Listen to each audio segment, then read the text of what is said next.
Hey everybody, it's the Tears of the Sun. Again.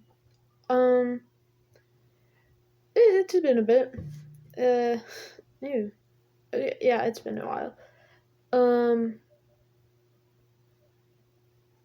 I got purple hair now. Um, Sorry for not uploading for so long. I was off break from school, so I wasn't really reading much. Because I usually just bring books to school and read them after I'm done with shit. So, like, I didn't really have anything to make a video on. I think that today will be one of those days where I upload 2 videos, but then again, I'm not sure. I might just end up recording it tomorrow. Anyway, today I'm gonna be doing a really half-assed book review of Six of Crows, and then a more in-depth book review on the second book. As far as I know, there's not any third book, so that will not be a thing that I'll write about, or not write about, read about. Okay, so if you don't know, Six of Crows is kind of this thing that it's a book duology, I think, that's kind of going viral, kind of all over social media as far as I can see. Not as viral as some books like The Cruel Prince and stuff like that, which I still haven't read, or A Court of Thorns and Roses, which I also haven't read because I've been putting that shit off, like the goddamn Black Plague. So, if you don't know, Six of Crows is about this. Spoiler warning, obviously, because I don't know how to do a fucking book review without spoiling it. So, yeah. Kind of ass like that. Anyway, Six of Crows is about these 6 criminals: Kaz, Inej, Jesper, Waylon, Matthias, and Nina. There's also another dude, I think his name is like Muzzin or something, but he dies. So, yeah, it doesn't really matter. So in Six of Crows, they go to break Matthias, the silly little guy, out of jail. Okay, so, Nina is worked for, like, a pleasure house and shit, so she could get money to, like, bail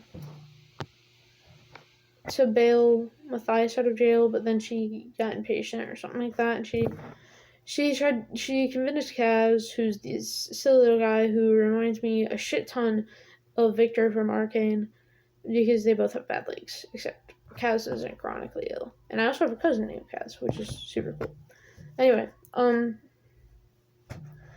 blah, blah, blah. And then, so they go and they break Matthias out of jail, but I think, from what I remember, it's been a few weeks, I'm sorry, I'm rusty on this.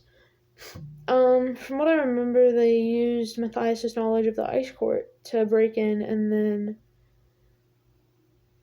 yeah, because it was a job that Vanek hired them to do, and they needed someone with information on it and shit. So, yeah, they broke into the ice court to kidnap this little guy who made drugs, pretty much a drug that could, like, fix everything or make everything worse. I don't know. Basically make everything worse, but he was trying to make everything better when he made it, but then blah, blah, blah, blah. Anyway, they don't know that the dude who made the drug is actually dead, and his son is the only person alive, and his son's being imprisoned, blah, blah, blah, blah. They save him, they scurry away. They did a bunch of extra shit that I don't really remember. So, yeah. Six of Crows was really good. I don't really have much to say about it, because it was pretty good. Probably pretty phenomenal. It's a huge fucking slow burn, though. And, yeah. It's just really special. And, in this bad way. Sorry, that. Yeah. Anyway, moving on to Crooked Kingdom, which I have right here. Jesus fucking Christ. Crooked Kingdom was good. The first book was good, but honestly, in my opinion, I think it got better. It got better, like, as it progressed. Like, once the second book came around, it was pretty good. Oh, there's an Uno card in my book. It was really good. Like I said, another really slow burn. Inej and Kaz are they're romantic, they want to get romantical, except they're both horrid. with social interactions, and are used to hiding everything and covering everything up. Oh, gee, that reminds me of someone. I wonder who. Sorry. So they're horrid at communicating their shit. The Nina and Matthias were off on a good start. They kissed a few times. That's more than I can say for Kaz and Inej. And then Matthias up and dies. So, yeah, that's cool. I definitely didn't cry. What? I didn't cry. Never. That wouldn't be me. Jesper and Waylon. Holy Jesus, these guys are so silly. Nina took the drug that makes your powers stronger and shit, altered Waylon to look like the little guys for a whole plan. I think his name is Kiwi. I don't know. So Nina altered Waylon to look like Kiwi. And,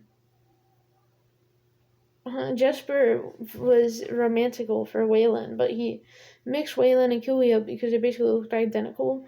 And so he kissed Kiwi instead of Waylon. Then Waylon saw and got mad and left, and then they were kind of ghosting each other for the rest of the thing, or for like a couple chapters, and then they made up. They didn't get freaky. They also didn't kiss. Basically they were chill. They were like the only people that got a relatively happy ending with their romantic interest. They didn't ever kiss, but like them diddling was implied at the end. So yeah. And well, I guess Inej and Kaz were off to a pretty good start. Well, not a pretty good end at the end of the book because like they were